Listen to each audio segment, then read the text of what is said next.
create a username for your personal WhatsApp account using an Android phone. I'm going to show you how to do this on an Android 16 device, but if you have an older version of Android, not a problem, this is going to work for you also. Watch my video completely till the end.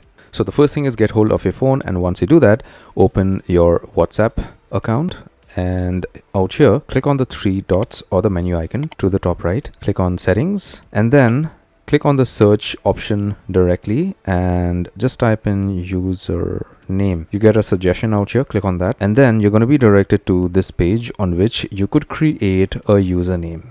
So as you could see, usernames are coming soon. It's mentioned out here.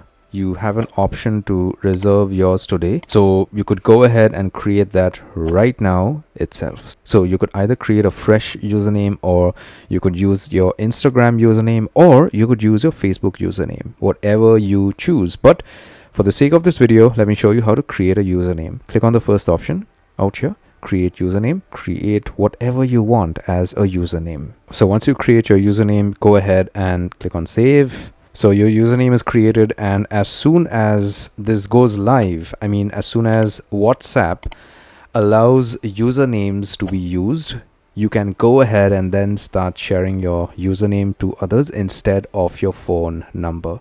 So you could click on done. So once you click on done, you get directed to this screen for your username, and as you could see, you have an option to select out here. So you click on this option, contact me by username. So in this option, you see that you have two sub options under which you could either contact everybody or allow everybody to connect with you using your username, or you could allow people who only know your key to connect with you using your username. So if you want to maybe do that, it is obviously more secure. Subscribe and hit the bell notification icon. Take care, my friend.